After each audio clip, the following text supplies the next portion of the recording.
I've gotten it to 600 grit, taking out all of the surface imperfections, cracks, matrix stone.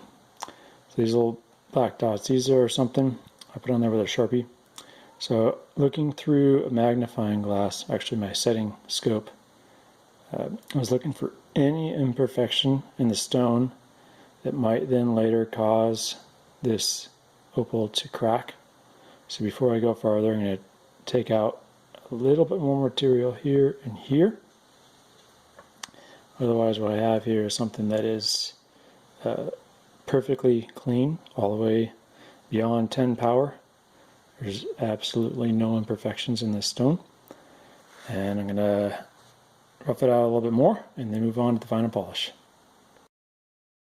600 grit all the way around, and I'm letting the opal dry out. And the reason why you want to do this is because of those.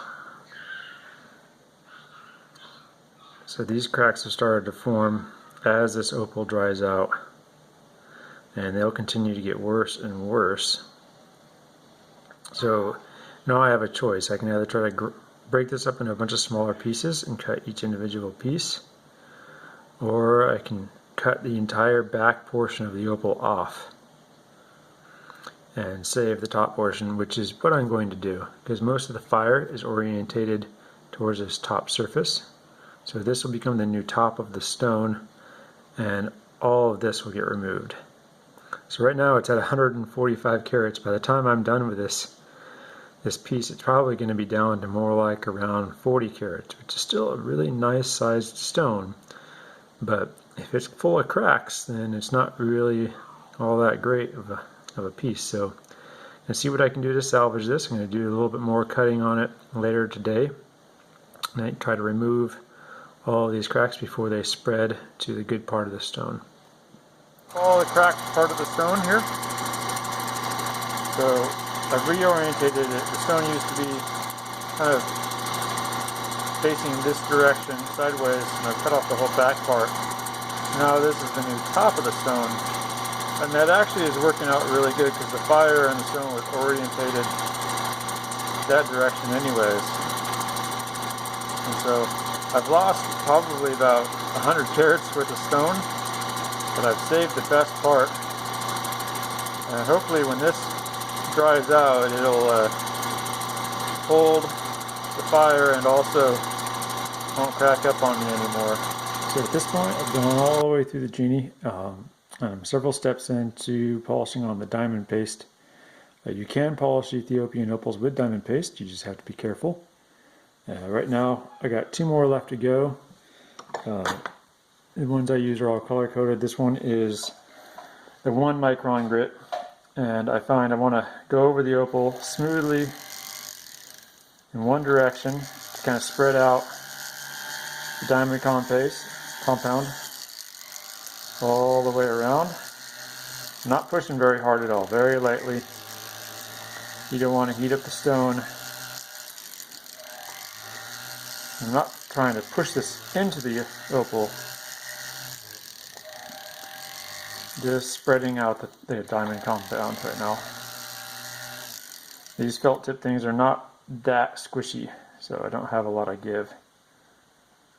So once I go over all the faces, I hit all the edges. On this particular stone I don't have any hard edges, they're all rounded.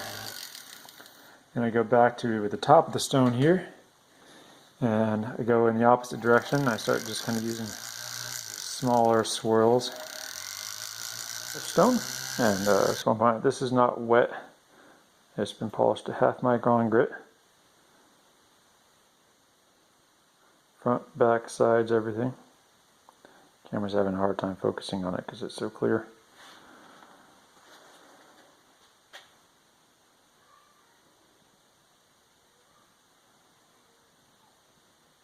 Out in the sun.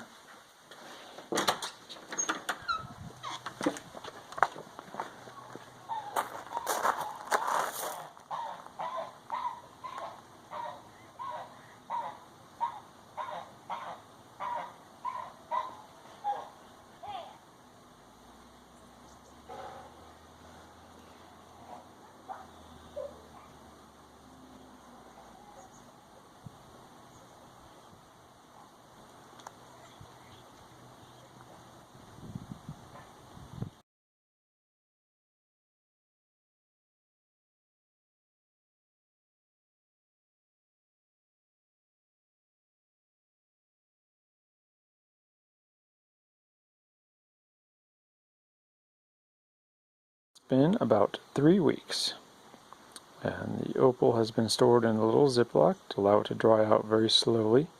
So far the stone looks great, except for some very small hairline cracks right there along one edge.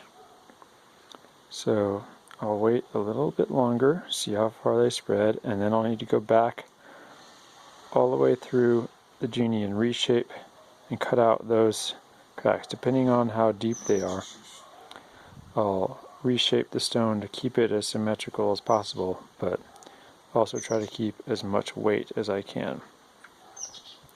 I'll probably lose maybe another 5 to 10 carats off the stone, but it's worth it to keep the stone clean and crack free.